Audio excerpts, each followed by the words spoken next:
Hey NBA fans, Hater Jimmy here for NBA Now from Chat Sports. And if you didn't know already, we've got a bunch of different channels on Chat Sports, including our Lakers only channel at youtube.com/LakersTV. Coming up today is the latest Lakers rumors video, which originally aired on that channel. Not a Laker fan? That's okay. Let us know who your team is in the comment section below, and maybe your team will get the next channel here on Chat Sports.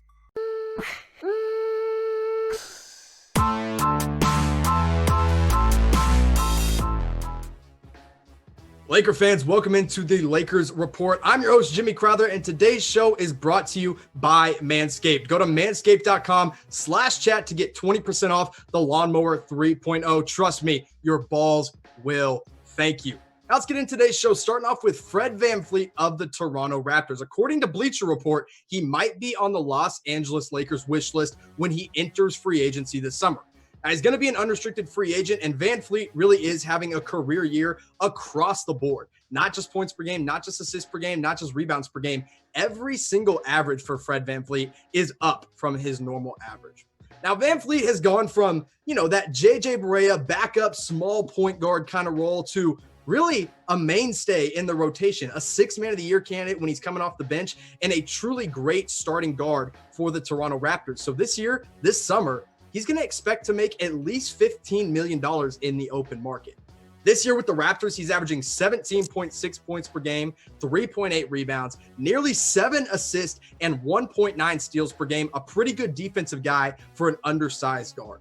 Now, the biggest problem with Fred VanVleet and the Lakers is that, like I said, he's looking to get $15 to $18 million. The Lakers will not have that kind of money coming into free agency unless all of their guys decide, hey, I'm going to go ahead and decline my player option. That's not likely. You've got guys like Kentavious Caldwell-Pope, even Rajon Rondo and Avery Bradley that all have a player option coming up this summer. If they all pick those up, Lakers aren't going to have the money to go ahead and add Fred VanVleet. Not to mention they've already got a lot of guards on the roster. If Bradley picks up that option and Rondo picks up that option, you've got 4 guards already under contract. So are they going to have room or money to sign VanVleet? I don't think so. But he's definitely better than all 4 of these guys. Now, the best part about VanVleet's game from this year is the growth that we've seen. His career averages from 2017 to when he was a rookie until last year when they won the NBA championship were 8.3 points per game, 3 assists, 2 boards, less than 1 steal, and he was shooting a little better than 39% from 3. He's always been a pretty good 3-point shooter.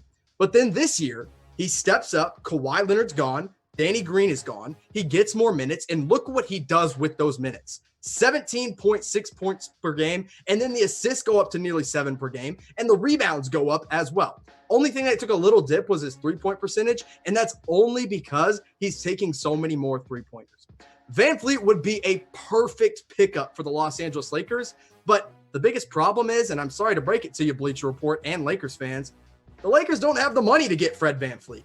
This kid's going to get paid big time this summer, and he deserves it. So, yeah, he should definitely be a target for them, but don't get your hopes up. You don't have the money to pay a Fred VanVleet in free agency. So that being said, which free agents should the Lakers target? Let me know down in the comment section below. Maybe it should be one of their own guys. Maybe it should be a Dwight Howard, a JaVale McGee. Maybe you want them to bring back Boogie Cousins. Maybe you want them to chase Fred VanVleet. Whoever it may be, let me know down in the comment section below. Now, before we get into our next piece of Lakers rumor, I told you at the top of our show, today we're sponsored by Manscaped, and more specifically, the Lawnmower 3.0. This little guy right here, you want that? Go to manscaped.com/chat, because let's face it, man, we all got to do some grooming downstairs. It's the summertime. It's hot. You got to clean it up. You don't want razor burn. You don't want any nicks when you're shaving down there. Get the Lawnmower 3.0. It's waterproof. It's got an LED light, and it is a great deal. Big fan of this. 20% off again. Manscaped.com/chat. Go check it out. Now let's get into the next one here. We're talking about who the Lakers have on their schedule, because the NBA is coming back in July, and the Lakers are set to play 8 regular season games in Orlando before the playoffs get started. Now, the Lakers are the only team in the Western Conference that have clinched a playoff spot. They've got the number 1 seed right now. Not locked into it, but basically based on how this schedule is going to go. And we still don't know who they're going to play in the first round. Could be the Memphis Grizzlies, could be the Portland Trail Blazers, could be the Sacramento Kings, the Phoenix Suns. All these teams got invited to play in Orlando in that 22-team seeding, and they're all going to compete for that 8 seed in the Western Conference. Now, I want to take a look at the next 8 games on the Lakers schedule because these are the 8 games they're going to play in Disney World when the NBA returns. First up, they'll go against the Houston Rockets, who are 40-24. They're sitting around the 6th seed right now in the Western Conference, followed by the Denver Nuggets. And then they've got the Utah Jazz 2 times, back to back. That's important. We'll circle back around to that here in a minute. After that, they go Toronto Raptors, the defending NBA champions, surprisingly the 2nd seed in the Eastern Conference, followed by the Washington Wizards, the only team in the Eastern Conference that is out of the playoff race right now, but got invited to Orlando. And then they'll go up against the Indiana Pacers and the Sacramento Kings. So those last 3 games should be pretty easy for the Los Angeles Lakers.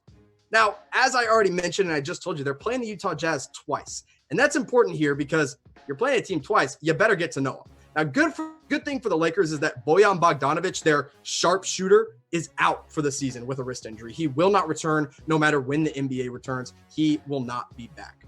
Now, they currently have the 4th seed in the NBA, but I don't expect them to hold on to that 4th seed now that Bogdanovic is out and the fact that they have to play the Lakers 2 times. I'd expect 2 wins there for the Los Angeles Lakers. And the Jazz do have a really good team. It's not just Bojan Bogdanovic. I mean, they've got Rudy Gobert. They've got Donovan Mitchell. Good thing for them, probably the best thing for them, is that they have a good replacement for Bogdanovic waiting on the bench in Joe Ingles. He'll come in, do a lot of what Bogdanovic does on the offensive end, and do even more than Bogdanovic does on the defensive end of the floor.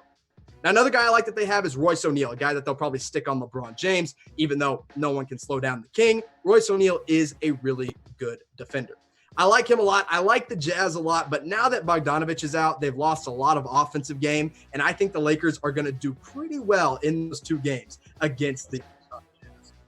Now, Laker fans, if you haven't already hit the subscribe button on our Lakers only channel, you're going to want to do that because you don't want to miss a thing when the NBA returns, and even before the NBA returns. We're here 24/7.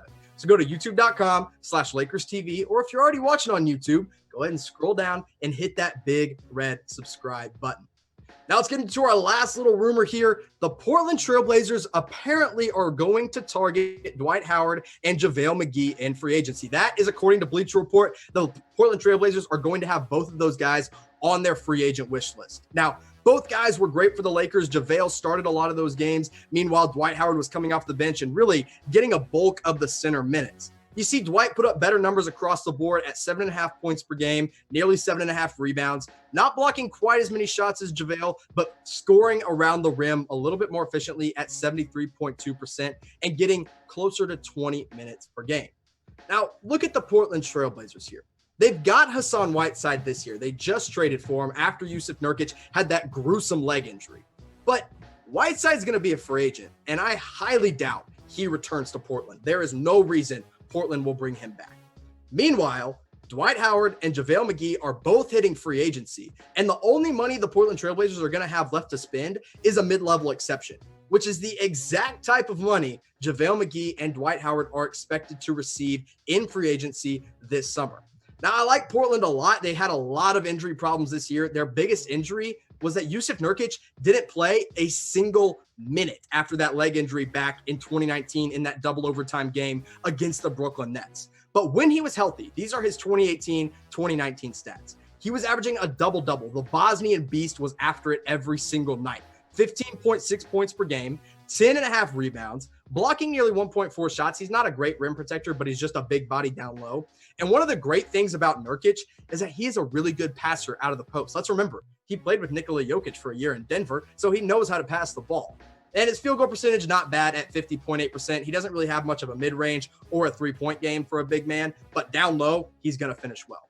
Now, his backup is Zach Collins, a guy who's just coming out of Gonzaga. He's still pretty young, 9 points per game, 4 rebounds, not a great shot blocker, but he has a better three-point shot than Nurkic. Now, I like both of these guys. They're both good big men. But the problem is, they're the only 2 big men that the Portland Trailblazers have under contract next year. So let's say they want to go chase a big man. They want a center. Well, let's take out the 2 Laker guys. Let's say they don't want JaVale. They don't want Dwight Howard. Maybe they'll chase after Andre Drummond. They'll chase after Derek Favors, Marc Gasol, Hassan Whiteside, DeMarcus Cousins. I like these guys, but the problem is if the Lakers lose JaVale and Dwight Howard, and they're going to chase after one of these big men to replace one of those 2 guys, they're going to have to overpay to really fill in that thinner gap that they're going to have in Los Angeles. Now, I like Dwight. I like JaVale. I want them to stay in LA. In fact, I think they both should. It's better for them and it's better for the Lakers because they're going to win and they're both going to get a pretty good amount of minutes on the Lakers. But which center does LA need to make sure they don't lose in free agency? If you think it's JaVale McGee, type J in the comment section below. If you think it's Dwight Howard, type D in the comment section below. I think JaVale is going to be a little bit more consistent and a little more important in free agency, but maybe you guys disagree. So let me know in the comment section below, Laker fans, and I'll see you next time.